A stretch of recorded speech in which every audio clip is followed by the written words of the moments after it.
Otep, cher Camille, je vais parler avec vous aujourd'hui de relations. Je vais parler avec vous de la solitude et du choix du conjoint. D'après certaines études, il a été démontré que beaucoup d'hommes détruisent leur vie à cause du fait qu'ils mettent dans leur vie, qu'ils donnent accès à la vie, à une femme qui ne les est pas destinée. Voilà, vous faites entrer dans votre vie un homme qui ne vous est pas destiné. Cela peut vous entraîner à la catastrophe. Et il est donc démontré que plus de 80% d'hommes qui foutent la vie en l'air, c'est à cause d'une femme. Voilà. Alors, on dit souvent que l'homme et la femme sont complémentaires. Voilà, ça c'est vrai. Mais toujours est-il que euh, c'est l'homme qui a cette charge-là de diriger la relation et la conduire à quelque chose qui est voilà, qui sera assez productif.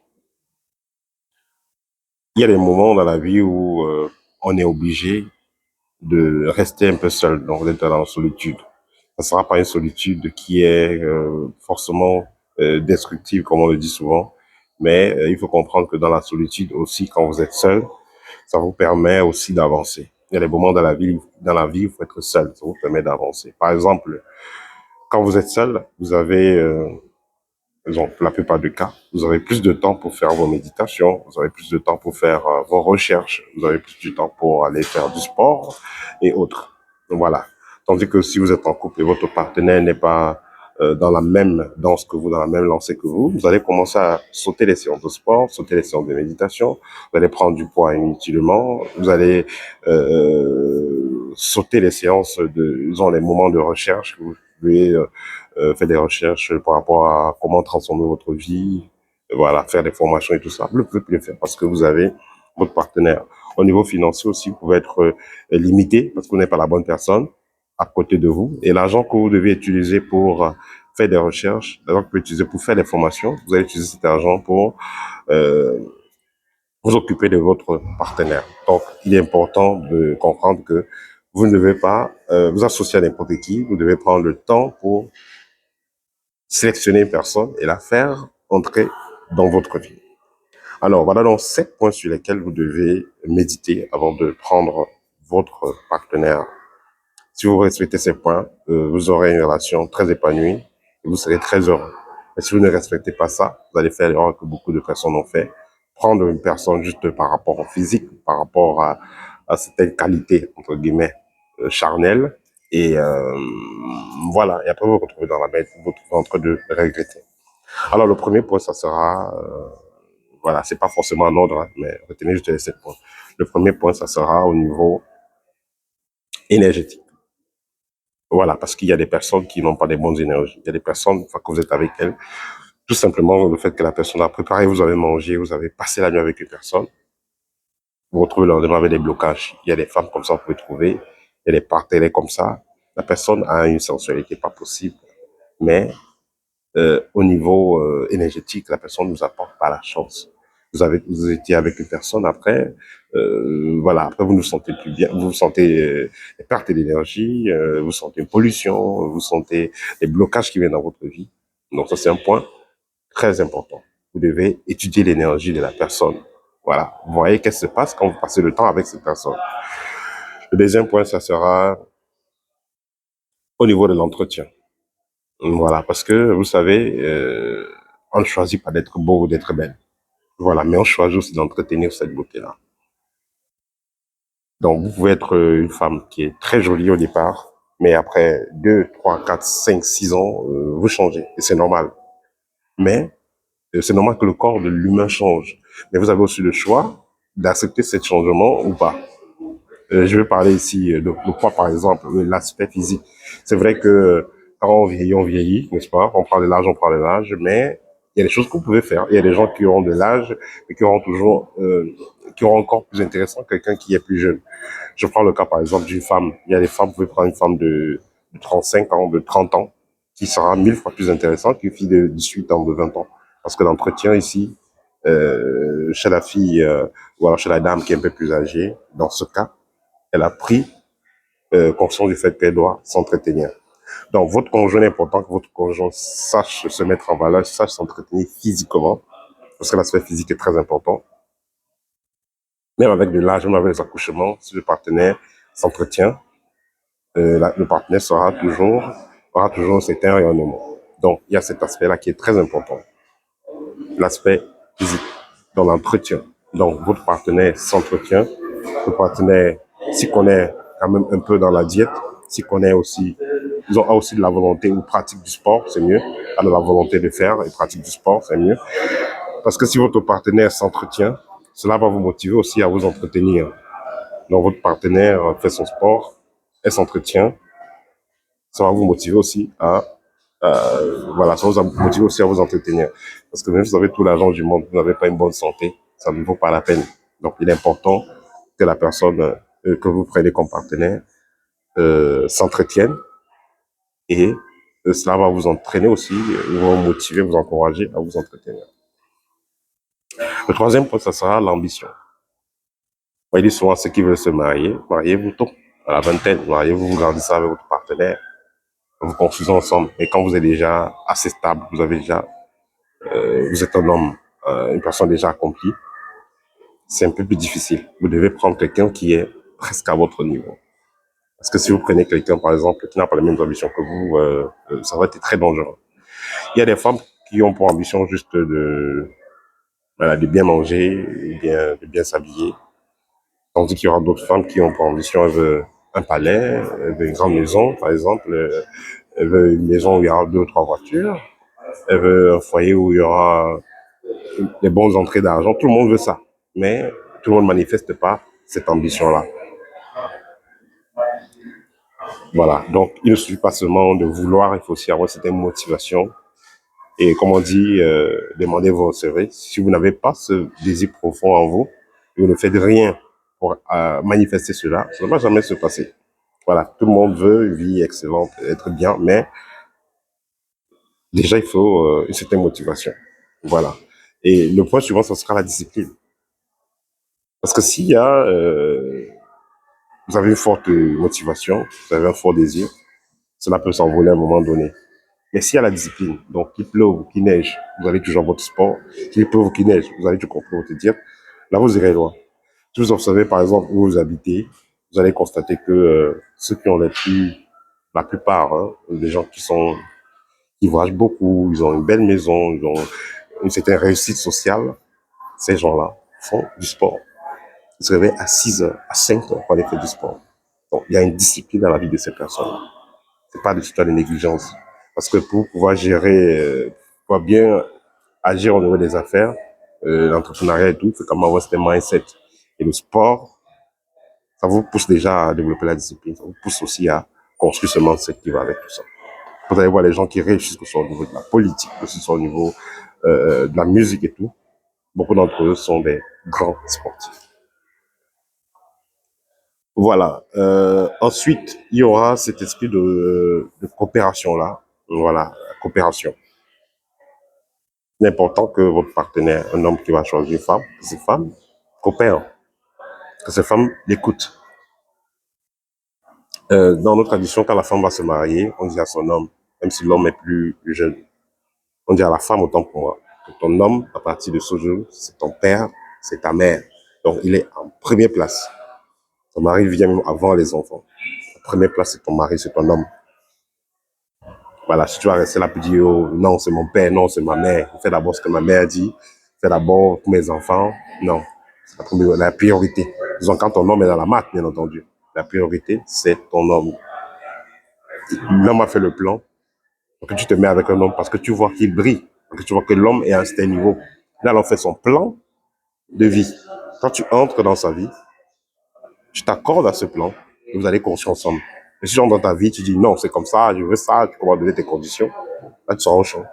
Voilà, et une autre aura ta place, tu seras au champ. Là, ça ne marche pas comme ça. Parce que si cet homme-là a réussi à avoir cet événement, a réussi à faire cette réalisation, c'est parce qu'il a une certaine connaissance, c'est parce qu'il a un certain niveau de vie, il a un certain niveau vibratoire. Et s'il est à ce niveau, puisque toi, tu n'y es pas, il faut écouter, il faut coopérer pour l'aider à aller plus loin. Et je vous assure, un homme euh, la plupart d'hommes, je veux dire à 99%, on n'abandonne pas une femme qui est productive. On n'abandonne pas une femme qui le pousse vers l'avant. On n'abandonne pas une bonne femme, jamais. C'est les femmes qui peuvent abandonner les hommes qui sont bien par rapport à les émotions, par rapport à d'autres choses. Voilà. Mais un homme, il n'abandonne jamais une femme qui est positive, qui est bonne. Voilà. Et le point suivant, ça sera au niveau de la famille. Donc voilà. Quand vous prenez votre partenaire, surtout l'homme qui choisit une femme, la famille de la femme, c'est très important. Est-ce que les parents ont vieilli ensemble, les parents de la fille? Est-ce que les parents sont ensemble? Est-ce qu'il y a la paix dans leur famille? Parce que si vous prenez une femme, vous allez épouser une femme qui a une femme qui est dans une famille où il y a 4 pères, 5 pères différents. Voilà, maman et les enfants avec 4, 5 pères différents et tout. Voilà, il se peut que cela se répète. Voilà, c'est une énergie. Il se peut que cela se répète.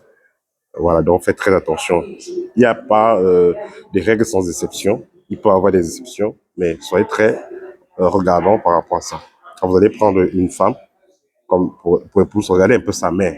Comment sa mère se comporte, comment elle se comporte avec son père. Est-ce qu'elle est docile? Est-ce qu'elle écoute son père? Ou est-ce qu'elle fait le bras de fer et tout? Et généralement, c'est ça qui va se répéter avec la femme que vous allez prendre et mettre dans votre maison. Et ça, c'est le 6e point. Le 7e point, ça sera au niveau financier. Vous êtes dans la trentaine, 40 ans à peu près, vous voulez épouser une femme, vous allez dans un pays X ou Y, prendre une femme dans un village et emmener chez vous. Voilà, c'est très dangereux. Pourquoi? Parce que là, vous prenez quelqu'un qui n'est pas prêt à gérer votre vibration financière. Bref, à gérer votre vibration, on va dire ça simplement comme ça. Parce qu'il y a une énergie financière et tout, mais qui n'est pas prête à gérer qui n'est pas à votre niveau. Il y a des femmes, vous pouvez avoir on parle en CFA, par exemple. Il y a des femmes, vous gérez généralement 500 000, 200 000, 300, elle peut gérer. Quand vous allez gérer 10, 15, 20 millions, elle ne peut plus, elle pète les plombs, elle ne peut pas gérer. Il y a des femmes, oui, elle peut gérer sur les 50 000, maximum 80, 100 000, c'est son niveau. Dans la vie, c'est niveau par niveau. Donc, vous allez prendre une femme qui est capable de gérer les centaines de milliers, vous la mettez dans votre vie, vous gérez les millions, ça va, elle ne peut pas gérer.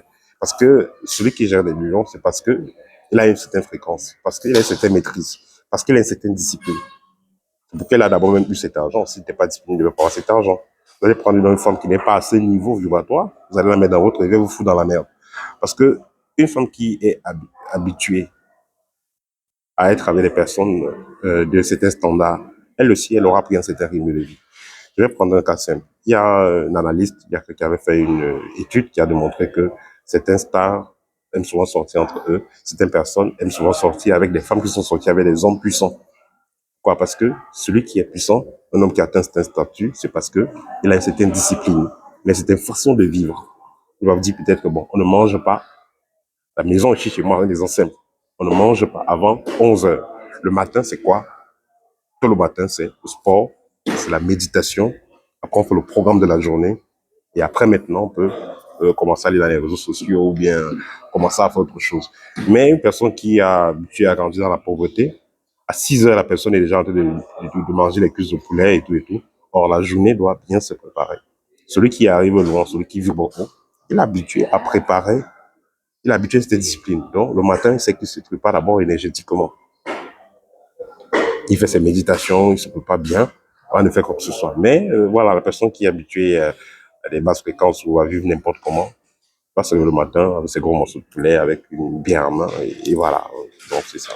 Donc, ça sera très important de bien choisir son partenaire. Vous pouvez choisir quelqu'un qui a un bon fond, mais il faudra que la personne soit prête à coopérer. Donc, cette discipline-là. Et si la personne n'est pas prête à cela, voilà, ça ne vaut pas la peine. Voilà. Prenez votre route avant que ce soit très tard, parce que les gens ont souvent pitié de cela. Or, on ne va pas se marier par pitié, on ne va pas accepter les gens dans la vie par pitié, on le fait parce qu'il faut le faire, parce que si vous voulez arriver loin, vous voulez avoir un certain paix, faites les choses comme il le faut. Soyez parfois froid quand il faut prendre certaines décisions. Analysez et prenez les décisions. Ne le faites pas, personne ne le fera à votre place et c'est la nature qui va euh, qui va vous corriger cette erreur-là. Voilà, donc ne pas arriver à cela, faites très attention. Prenez le temps de bien contrôler ces points-là. Donc, pour conclure, je vais donner donc les 7 points sur lesquels vous devez faire très attention quand vous prenez votre partenaire, votre conjoint. Déjà, le premier point, ça sera au niveau énergétique. Il est important que votre conjoint vous apporte des bonnes énergies. Voilà. Deuxièmement, ça sera au niveau de l'entretien. Il est important que votre conjoint sache s'entretenir. Si le conjoint s'entretient bien, le conjoint saura aussi comment vous entretenir la maison, entretenir vos enfants. Troisièmement, il est important que votre conjoint ait de fortes ambitions. Donc, voilà, des fortes ambitions. Bon, ouais, le conjoint ait une motivation, une certaine ambition. Voilà, avoir une belle maison, avoir une belle voiture. Ce n'est pas quelqu'un qui va vous dire que non, la voiture c'est la voiture. Non, la maison c'est la maison. Plus qu'on est la maison, même si où on va dormir, non, vous n'avez pas besoin de ça. Il faut que les choses soient bien faites. Visez haut. Voilà, donc si vous avez visé le soleil, voilà comment ils sont censés viser la lune, au moins vous aurez les étoiles. Ensuite, il est important que il y ait la discipline, parce qu'on ne peut pas parler de motivation sans discipline. Le conjoint doit avoir certaines disciplines. Voilà, s'il n'y a pas la discipline, vous n'allez rien faire. Tous ceux qui ont réussi à réaliser sur cette terre ont toujours eu de la discipline. Ensuite, vous aurez cet esprit de coopération. Votre partenaire doit vous écouter. Voilà, le partenaire va vous écouter, il va être prêt à coopérer. Parce que beaucoup de femmes ne savent pas vraiment ce qu'elles veulent parce qu'elles sont suivies par les émotions, elles sont agies par les émotions. Voilà. Donc, il est important que vous, qui êtes un homme qui est discipliné, que vous ayez donc une femme qui vous suit, qui est là pour vous accompagner. Comme on le dit souvent, sous mission, donc sur votre mission, et vous accompagne. Le sixième point, ça sera donc la famille. Il est important que votre conjoint soit issu d'une famille où le père et la mère, où il y avait une bonne entente, où la mère, avec un c'était un bon comportement. Voilà. J'ai précisé ici qu'il y a, voilà, il n'y a pas de règles sans exception. Ça, c'est le cas global. Et le dernier point, ça sera au niveau financier. Voilà. Quand vous êtes déjà à un certain statut, vous êtes habitué à gérer un certain type de situation, il est important que la personne qui est à côté de vous ait déjà au moins fait ses preuves. Voilà, je vais prendre le cas. Vous êtes un monsieur en CFA, vous pesez une centaine de millions. Il est important que la femme que vous preniez au moins quelques millions dans son compte. Voilà, ça prouve, si elle a réussi à avoir ce petit million, ça signifie que au moins elle a quand même une certaine connaissance. Parce qu'il y a des gens, quand vous allez voir un peu partout, qui vont vous dire que non, je sais comment tu peux faire l'élevage de ça, tu peux faire ça pour faire ça, tu peux faire ça pour avoir l'argent. Il y a des gens qui ont tellement de conseils pour avoir l'argent, eux-mêmes n'ont rien. Donc voilà. Donc c'est important que la personne que vous choisissez soit, voilà, même si c'est pas à votre niveau, mais que ce soit un peu dans cette lancée-là dans laquelle vous êtes. Voilà. Et que cette personne-là ait aussi des preuves en main, c'est-à-dire ait réussi à faire certaines réalisations. Voilà, vous n'allez pas acheter à une femme une voiture alors qu'elle n'a jamais acheté un vélo. Et il y a des hommes, la tendance, c'est quoi? Il a des voitures, une femme qui a une voiture, est capable d'acheter une voiture, mais vous n'allez pas acheter à une voiture, une femme qui n'a jamais eu un vélo, ou même qui n'a même jamais loué une voiture. C'est-à-dire que vous allez seulement surprendre son organisme, comme on dit souvent au pays. C'est-à-dire que ce que vous allez donner ne va pas connaître la valeur, et puis ça va, voilà, ça va, ça va être dispatché, ou bien elle ne pourra pas gérer dans tous les cas. Donc c'est très important de choisir le choix de votre conjoint. Voilà, c'était tout pour cette vidéo. Voilà. Je parle des relations parce que c'est très important. J'ai vu des gens qui ont carrément arrêté leur éveil, leur développement spirituel à cause d'une relation. Voilà, ou des gens qui sont même suicidés à cause d'une relation. Donc, pour éviter d'être dans des situations bizarres, voilà, prenez le temps de bien choisir la personne avec laquelle vous voulez continuer votre chemin, votre mission de vie. Voilà. C'était tout pour aujourd'hui. Au TEP et à très bientôt.